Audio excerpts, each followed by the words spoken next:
Krishnamurti, in dialogue with Dr. Alan W. Anderson. J. Krishnamurti was born in South India and educated in England. For the past 40 years, he has been speaking in the United States, Europe, India, Australia, and other parts of the world. From the outset of his life's work, he repudiated all connections with organized religions and ideologies and said that his only concern was to set men absolutely, unconditionally free. He is the author of many books, among them The Awakening of Intelligence, The Urgency of Change, Freedom from the Known, and The Flight of the Eagle. This is one of a series of dialogues between Krishnamurti and Dr. Alan W. Anderson, who is professor of religious studies at San Diego State University, where he teaches Indian and Chinese scriptures and the oracular tradition. Dr. Anderson, a published poet, received his degree from Columbia University and the Union Theological Seminary. He has been honored with a Distinguished Teaching Award from the California State Universities. Mr. Krishnamurti, we were discussing in our conversation last time meditation, and just as we concluded, you brought up the very beautiful analogy from the flowering of a plant, and it struck me that the order that is intrinsic to the movement of the plant as it flowers is a revelatory image of order that you have been discussing. And we were talking also about the relation of meditation to understanding on the one hand and knowledge on the other, a distinction that's very, very rarely made. Yes. Though in ordinary language we make the distinction, perhaps unwittingly. It's there. It's there. We have the two words. Right. But then to go into what the distinction is was something you were beginning to do, and perhaps we could... We can go on. Yes. So we were talking, if I remember rightly, about control. Yes. And we said the controller is the controlled. Mm-hmm. And we went into that sufficiently. And when there is control, there is direction.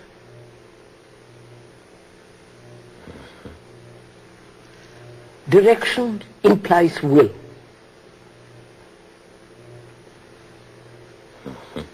Control implies will, and in the desire to control, there is established a goal and a direction. Mm-hmm. Which means to carry out the decision made by will, and the carrying out is the duration of time. Yes. And therefore direction means time, control, will, and an end. All that's implied in the word control. Isn't it? Mm-hmm. So what place has will in meditation and therefore in life?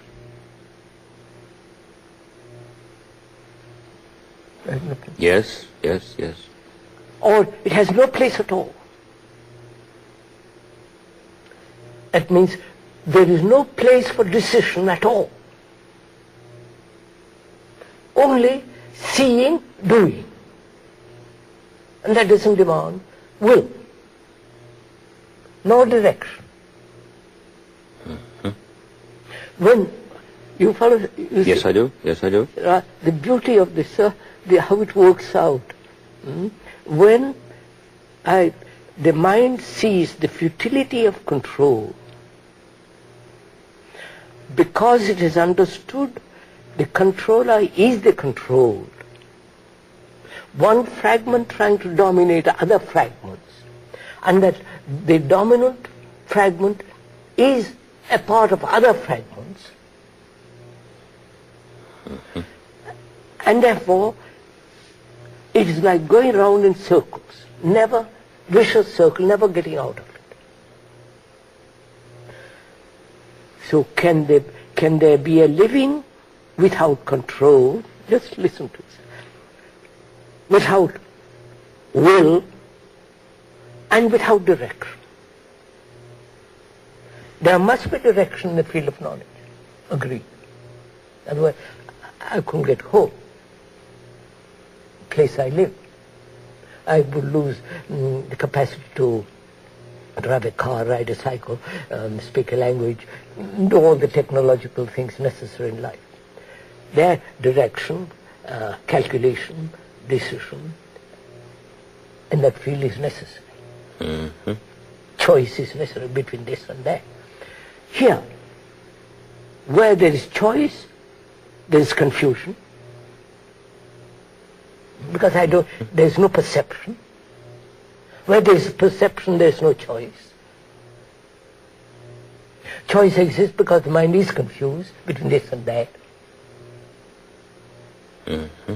So, can a life be led without control, without will, without direction? That means time.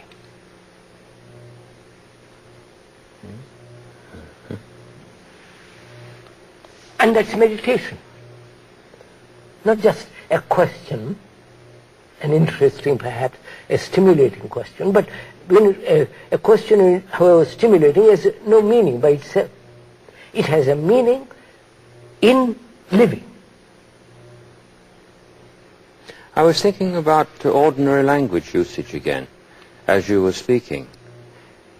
It's interesting, isn't it, that when we regard that somebody has performed an action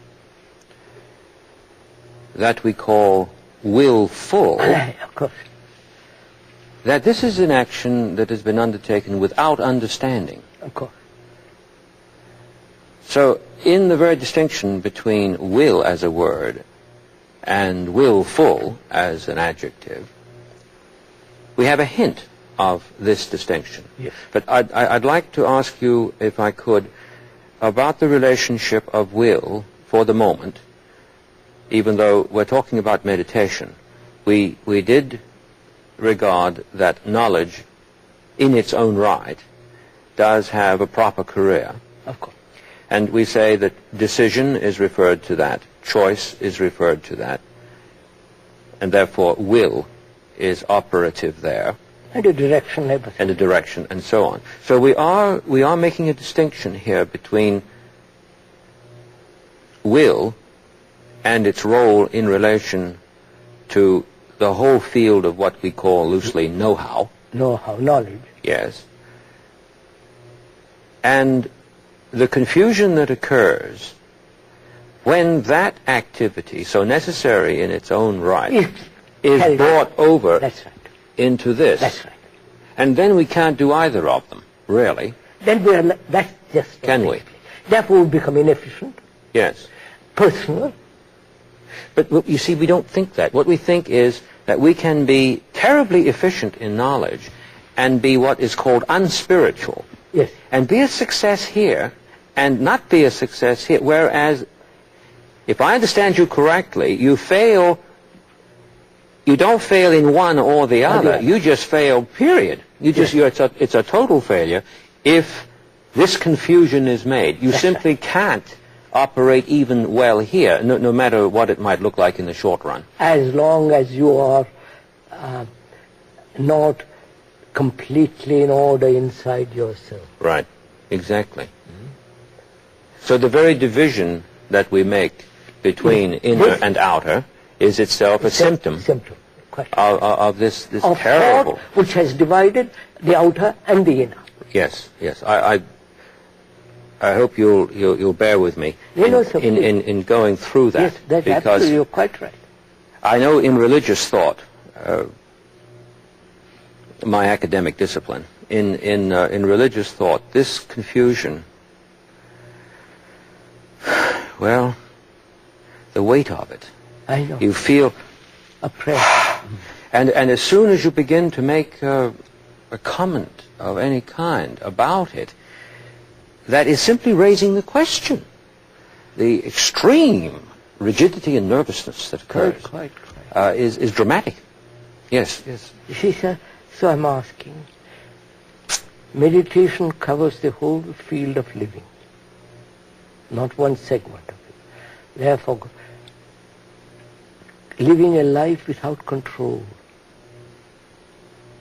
without the action of will, decision, direction, achievement.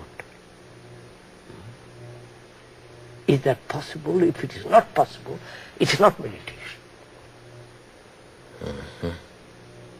Therefore, life becomes superficial, meaningless, and to escape from that meaningless life, we chase all the gurus, the religious entertainments, circuses, you follow all the practice of it has no meaning. Yeah? You know, well, of course you do. It's a rhetorical question. You know. In the classical tradition, we have a definition of will.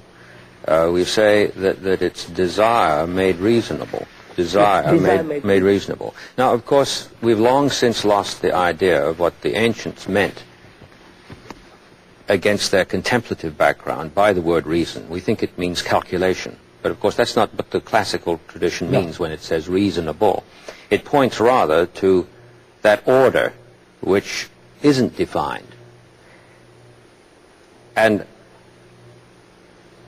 it occurs to me that if we understood that statement correctly, we'd be saying will is the focus of desire without my focusing self-consciously. Yes, that's right. And watching desire to flower, yes, and therefore watching the will in operation and let it flower, and as it flowers, as you are watching it dies, it withers away.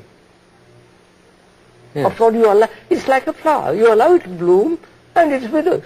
It comes to be and passes away in its own Therefore, time. if you are choicelessly aware of this movement of desire, control, will, focusing that will in action, and so on, so on, so on. Let it, watch it. And as you watch it, you will see how it loses its vitality. So there is no control.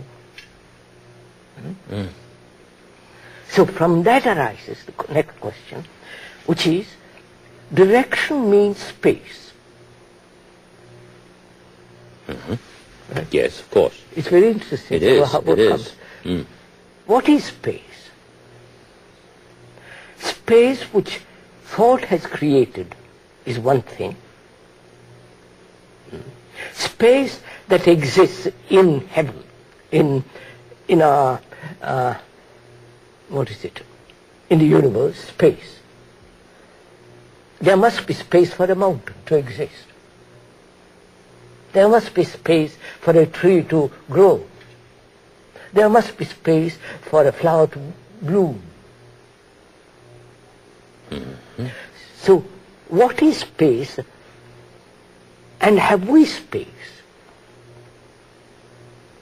Or are we all so limited physically to living in a little apartment, little houses, no space at all outwardly, and therefore having no space we become more and more violent? Yes. I don't know if you have watched of an evening when all the swallows are lined up on a bar. Oh, yes. And how exact spaces they have in between. You follow, sir? Have you? It's Yes, marvelous. it's marvelous, yes. To see this space. And space is necessary. And we have no space physically. More and more population and all the rest of it. And therefore more and more violence. More and more living together in a small flat. 1,000 people, crowded. Breathing the same air, thinking the same thing, seeing the same television, seeing the same, reading the same book, going to the same church, believing the same thing. You follow? The same sorrow, the same anxiety, the same fears. My country, all that. So, mind and so the brain has very little space.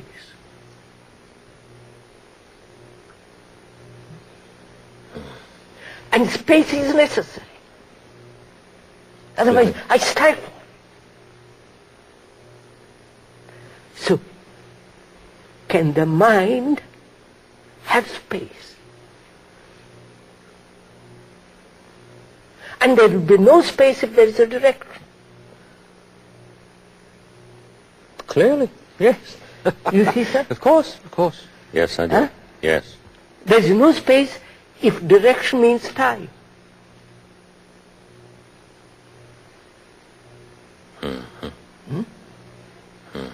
So can the, and when the mind is occupied with family, with business, with God, with drink, with sex, with experience, occupied, filled, there's no space.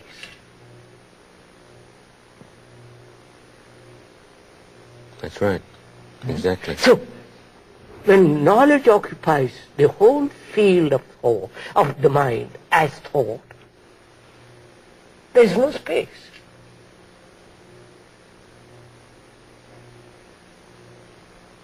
And thought creates space around itself. As the me enclosed and you enclosed. We and they. So, the self, the me, which is the very essence of thought, has its own little space. And to move out of that space is terror, is fear, is anxiety. Because I'm only used to that little space.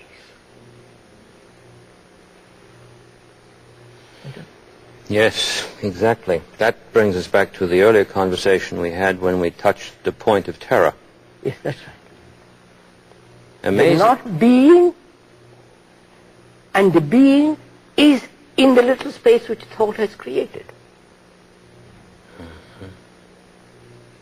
So thought can never give space. Of course not. So, meditation is the freedom, is the freeing of the mind, of its content as consciousness, which creates its own little space.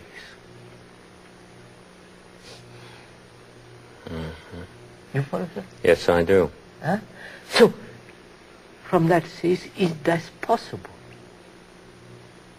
Because I'm occupied with my wife, my children, my responsibilities. I care for the tree, I care for the cat, I care for this and that.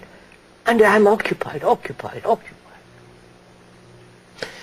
This throws a marvelous light on that saying of Jesus, which people have pondered and wondered about and thought is very strange. Foxes have holes and the birds of the air have nests, but the Son of Man hath not where to lay his head. That he doesn't, man as such, who grasps himself, understands, is not inventing a space for himself. It fits perfectly. It fits perfectly. That's marvelous. I don't know what... No, I understand, but I was thinking in the context of the whole discourse. It just flashed over me. And our conversations have been such a revelation to me with respect to the literatures that I've soaked myself in for so many years. And it's a demonstration to me of what you've said, for instance, insofar as I ask these questions of myself personally, precisely as they become answered. So all these things out here become answered.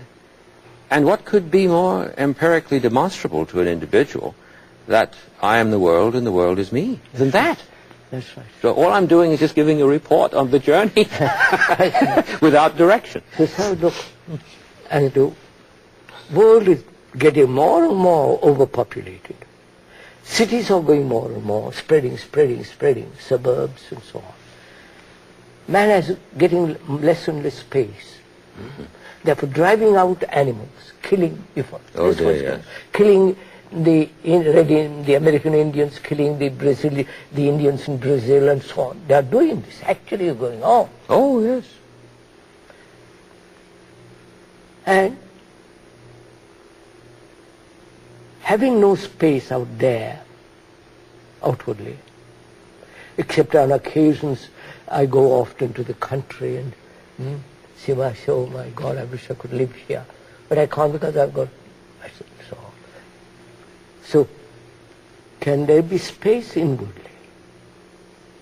When there is space inwardly, there is space outwardly. Exactly. Yeah. But the outward space is not going to give the inner space. The inner space of mind that is free from occupation, though it is occupied at the moment, with what it has to do, it is occupied. But free, the moment is finished, it's over. I don't carry the office to my home. It's over.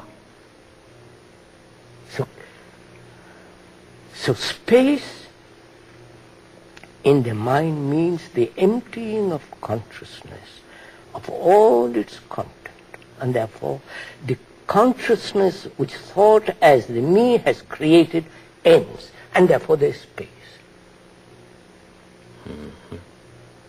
And that space isn't yours or mine, it's space.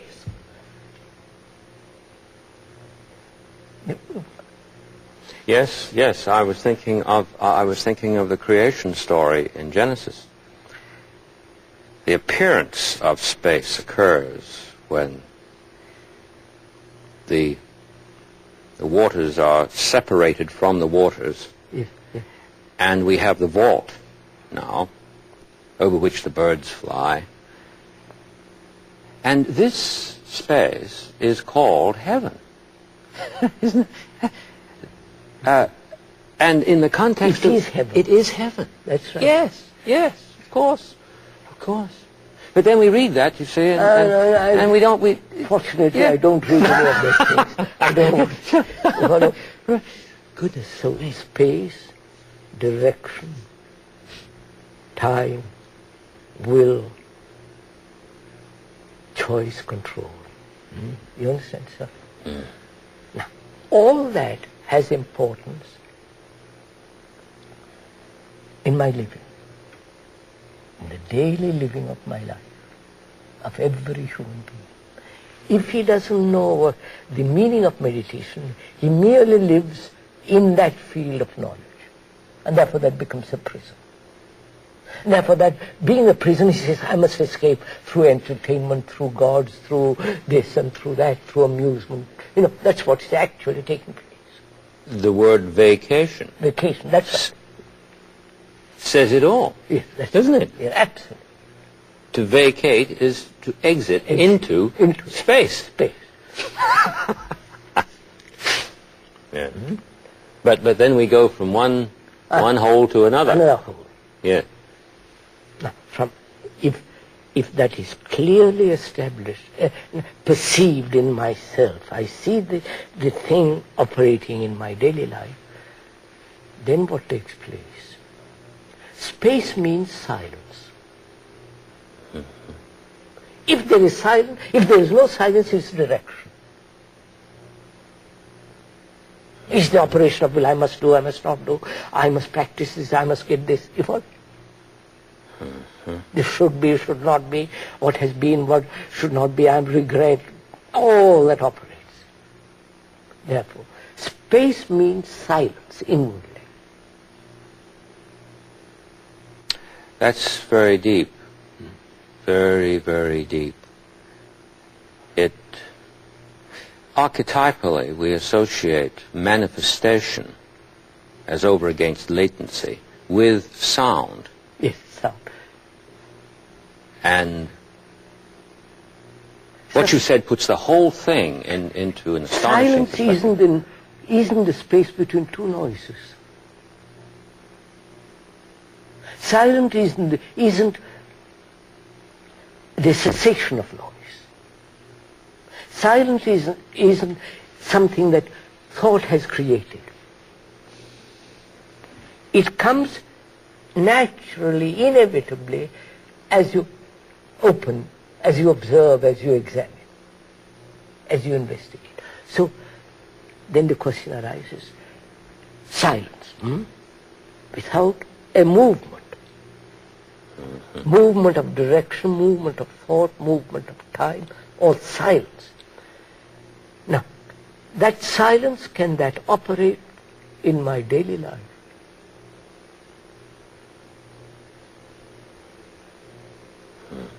I live in the field of noise as knowledge. That I have to do. And is there a living with silence and at the same time the other? The two moving together, two rivers flowing in balance, not division. You follow? In harmony, there is no division.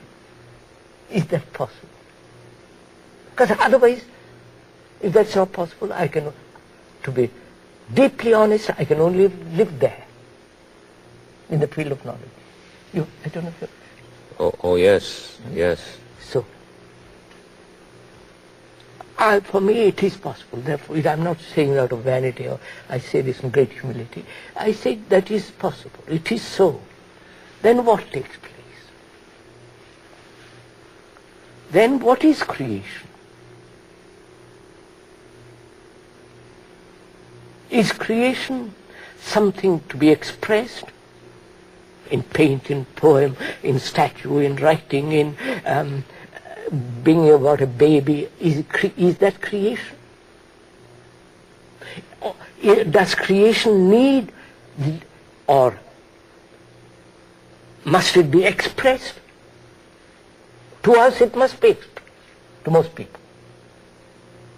Otherwise, one feels frustrated, anxious. I am not living. You follow? All that. So what is creation?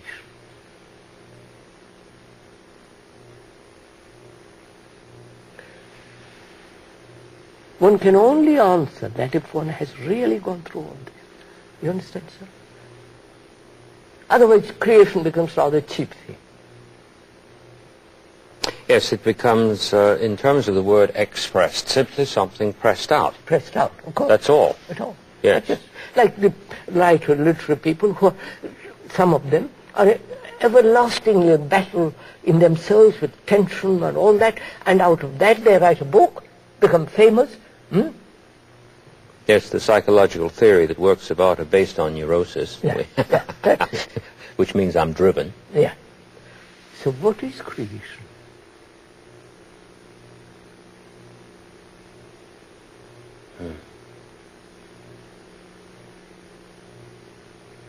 Is it something, a flowering in which the flower does not know that it is flowering? I don't. Exactly. Exactly. Have I made it clear? Yes, you've made it very, very clear. All through our conversations, the one word that has, for me, been like the clean blade of a two-edged sword, has been this word act. Yes, sir. But not act over against inaction. No. Not action as over against the philosophical term of its opposite, passion, which is a different use from the one that you were using in our conversations. But sheerly act. Act. Sheerly act. So see what takes place. Creation in my living. You follow, sir? Not expressing, creating a beautiful chair, this, that may come, that will come. But in living. And from that arises another question, which is really much more important. Thought is measure. And So as long as we cultivate thought, and all our actions based on thought as it is now, the search for the immeasurable has no meaning. I can give a meaning to it.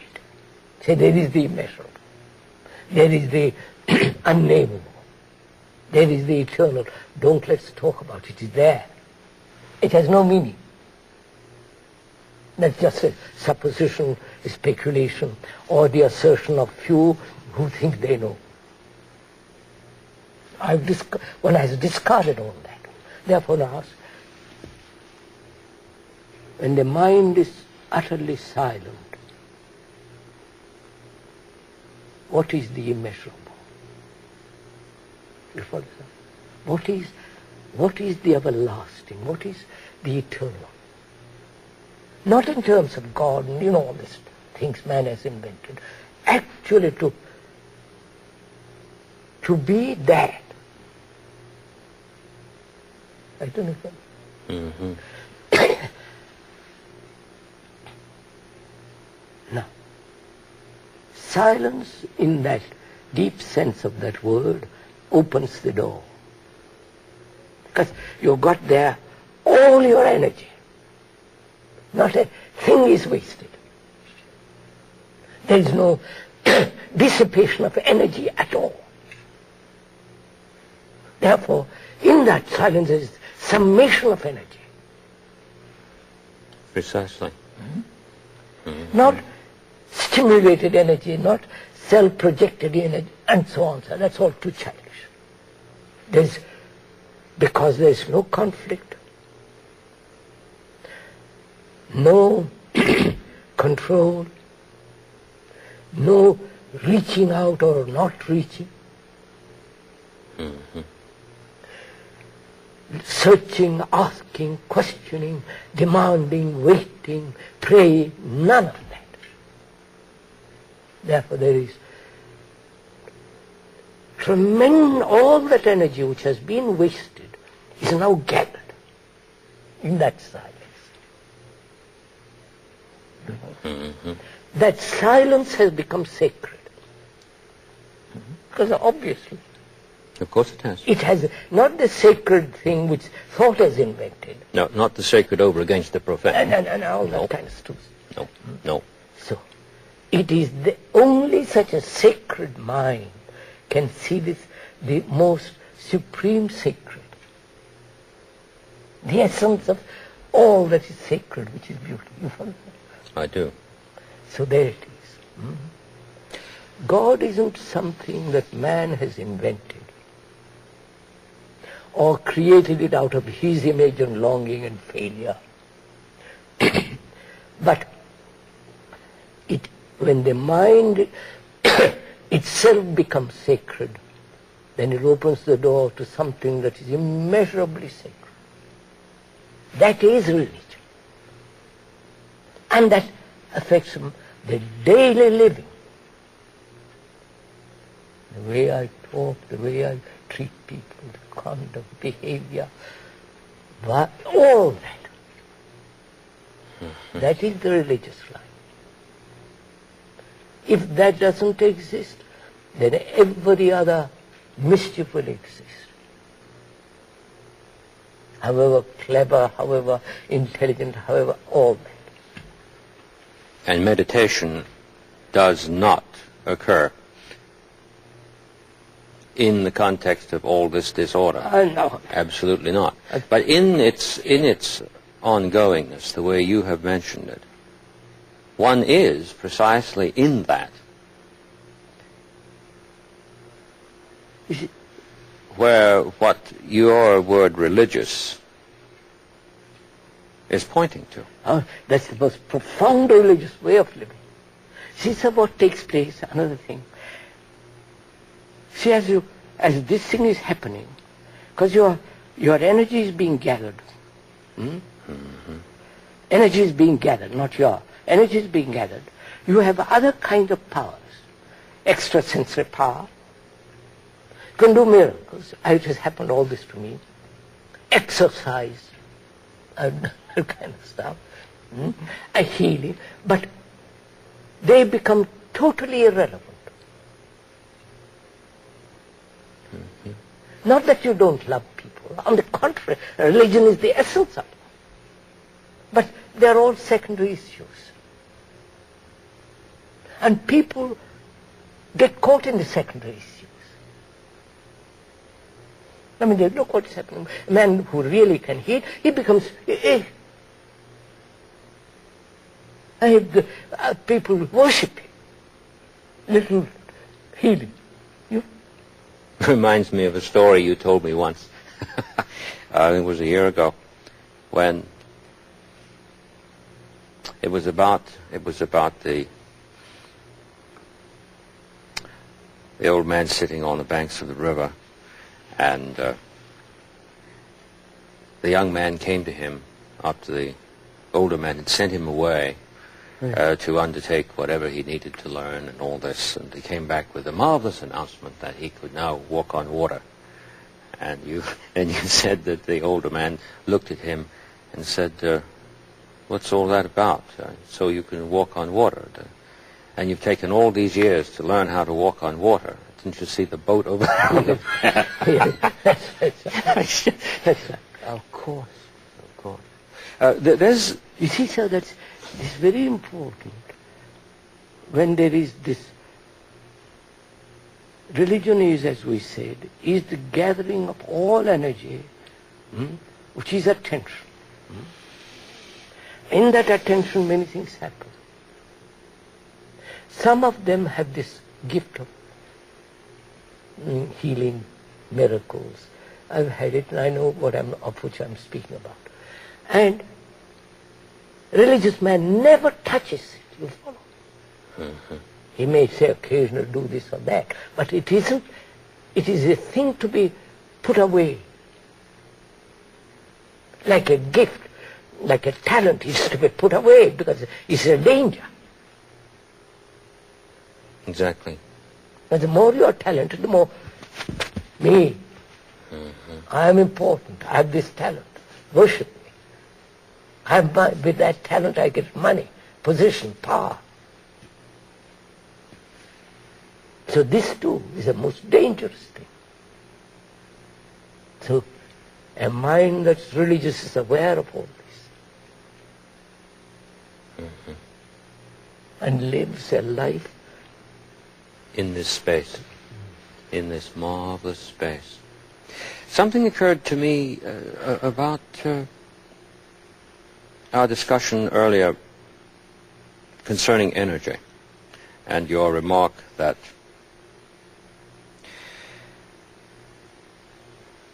energy, when it patterns itself, I've forgotten what you used to designate what the patterned energy was, but I suspect it's what we often call matter. matter. Yes, quite. Would not be correct? Yeah. Right.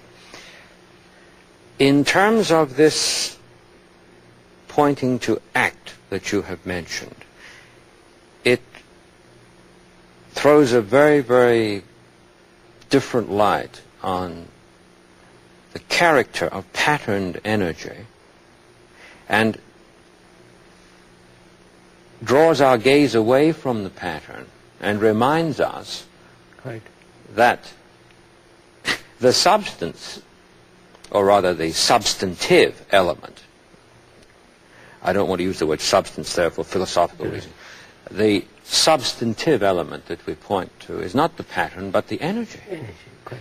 See, sir, that is love, isn't it, sir? Huh? Precisely. When there is this sense of religious summation of energy, that is love, that's compassion, and care that operates in daily life. In love, the pattern never resists change. Yes. So you Yes. see, sir, that love, you can do what you like. It will be still love. But there the love becomes sensation.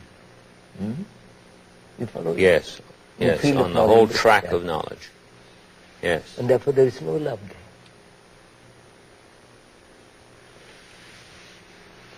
Yes, that image of the Lionel train, the toy that goes round and round and round. Isn't that extraordinary? You see, sir, that means, can the mind, I'm using the word mind, in the sense mind, the brain, the body, the whole thing, can the mind be really silent? Not induced silence, not silence put together, not silence that thought imagines is silence,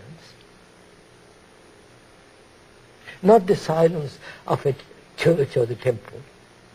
They have their own silence. When you enter a temple or a old cathedrals, they have an extraordinary sense of silence. Thousands of people chanted, talked, prayed, all that, but it is above all that. Mm-hmm. It is not that either.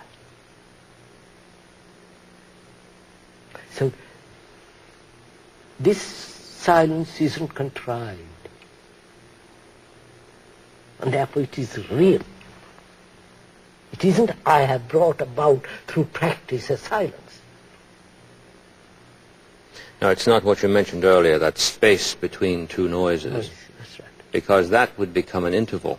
Yeah, that's right. And as an interval, it simply becomes successive. Successive, that's right. Hmm.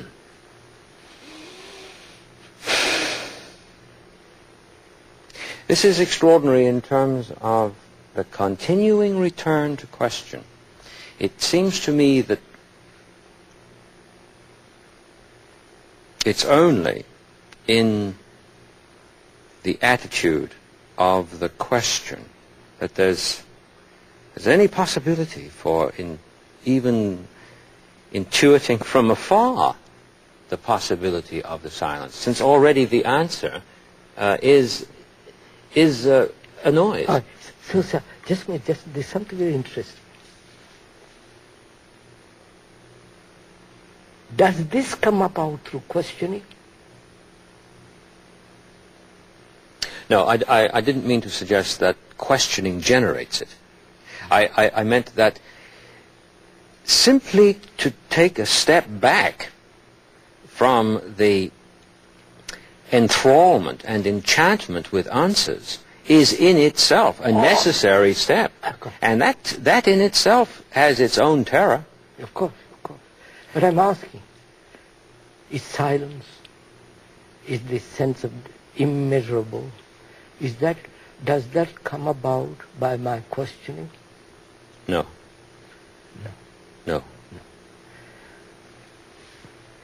Perception sees the false and discards the false. There is no question. It sees and finished. Mm-hmm. But if I keep on questioning, I keep on doubting. Doubt has its place, but it must be kept on a leash. Now, let me ask you a question here, if I may.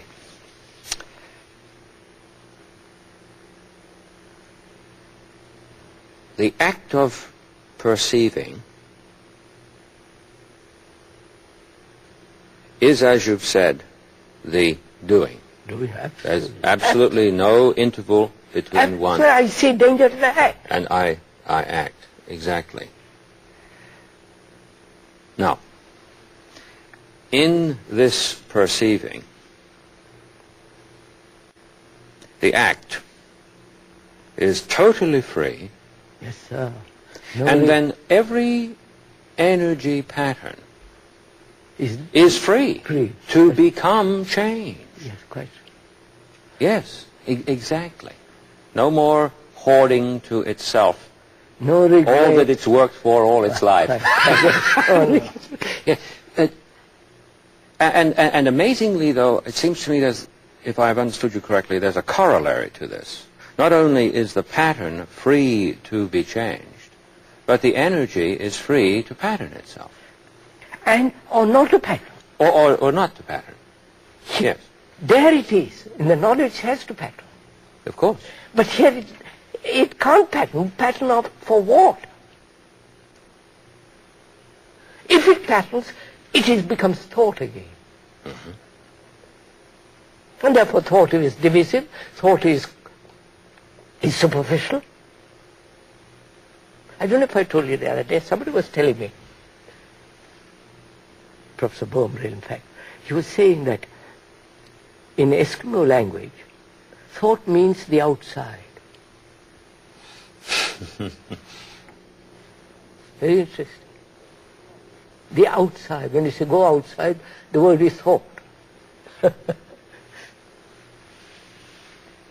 So thought has created the outer and the inner. If thought is not, then there is neither the outer nor the inner. That is space.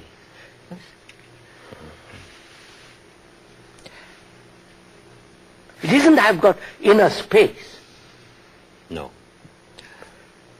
We've been talking about meditation in relation to religion, and I simply feel I must ask you to speak about the interrelationship of prayer to meditation, with meditation, because conventionally we always refer to prayer and meditation. No, I don't. To me, prayer is no place in meditation. To whom am I praying? Whom am I supplicating, begging, asking?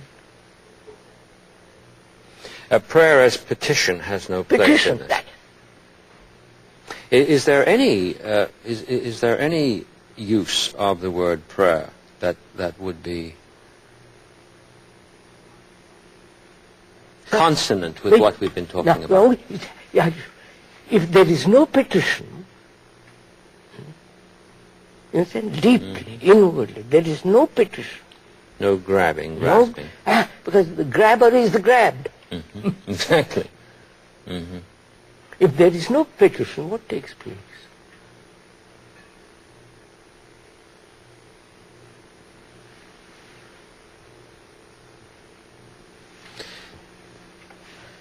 I petition only when I don't understand, when I'm in conflict, when I'm in sorrow, when I'm saying, oh God, I've lost everything. I'm finished. I can't arrive. I can't achieve. When there's no petition, I can look. Yes, exactly. Exactly. I mean, a woman comes to me once, some time ago. She said, I have prayed, almost for years. And I prayed for my refrigerator, and I've got it. Yes, sir. I pray for peace, and I live a life of violence all the time.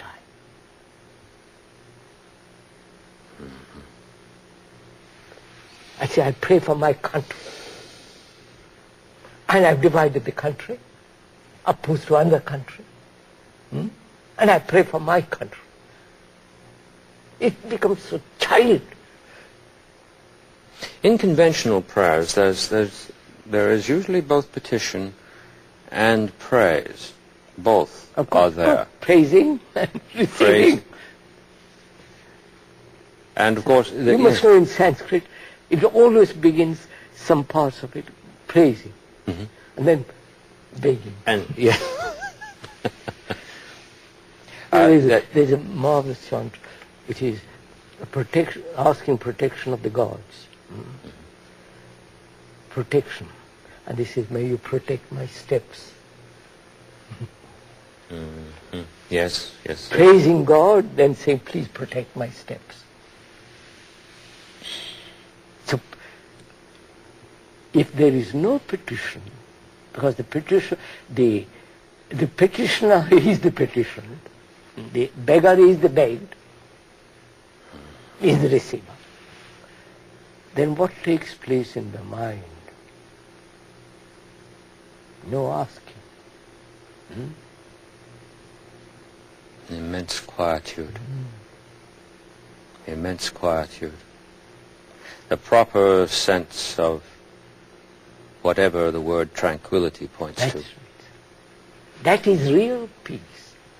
Not the phony peace they're all talking about. politicians and the religious people. That's really no asking a thing. There's a very beautiful biblical phrase, the peace that passeth understanding.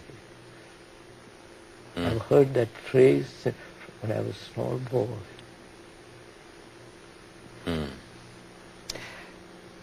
I've always asked myself since a child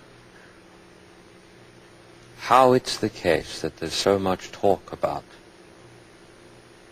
such a thing and there's so little evidence of it. So I think, books have become tremendously important. What they have written, what they have said. And so the human mind has become second-hand. Or the mind that has acquired so much knowledge about what other people have experienced about reality. How can such a mind experience or find or come upon that thing which is original? Not that route. No. And can the mind empty itself of its content? If it cannot, it cannot. Acquire, then reject, then receive. You follow? Yes. Why should I go through all those stages? Why can't I say, well, I look. There is no book in the world that's going to teach me. There is no teacher that's going to teach me, because the teacher is the taught. The disciple is the teacher. I don't know. No, that is in itself as a statement. If one will, as we said in an earlier conversation, at the inception of looking, if he will hold that very statement, I am the world and the world is me, is an occasion for healing. Yes, sir. But that very statement, I am the world and the world is me, sounds, as you've said so often, so absurd that at that point one starts to bolt again, panic again. Meditation, when undertaken as it must be continuously, because we're talking about that movement. That means one has to be very, very serious. It isn't a thing that you play with. No. It's not what's called these days a fun thing. And in no sense. No. The discussion that you have undertaken concerning it is so total. In meditation isn't a thing that you do, among other things. Oh, for Christ. No. That is, meditation means attention, care. That's part of it. Care for my children, for my neighbor, for my country, for the earth, for the trees, for the animals. Don't kill animals. You follow? Don't kill them to eat. It's so unnecessary. It's part of your, the tradition says, you must eat meat. Oh, therefore, sir, all this comes to a sense of deep inward seriousness, and that seriousness itself brings about attention, care, and responsibility in all that we discussed. It isn't that one has gone through all this. One sees it. And the very perception is action, which is wisdom. Because wisdom is the ending of suffering. It isn't carelessness, it's the ending of it. And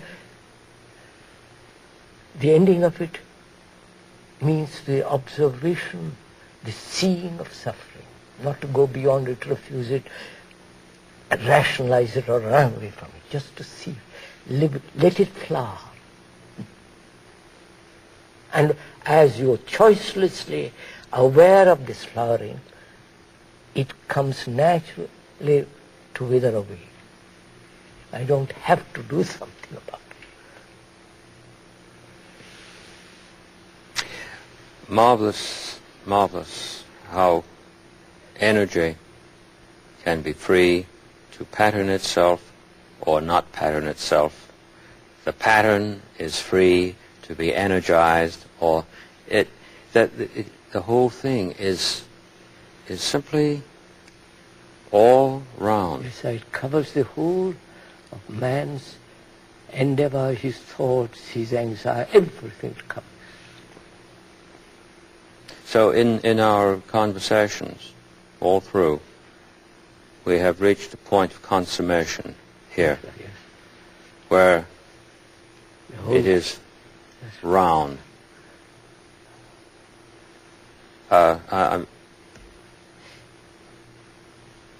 I wonder if Shakespeare had some intimation of this when he said ripeness is all.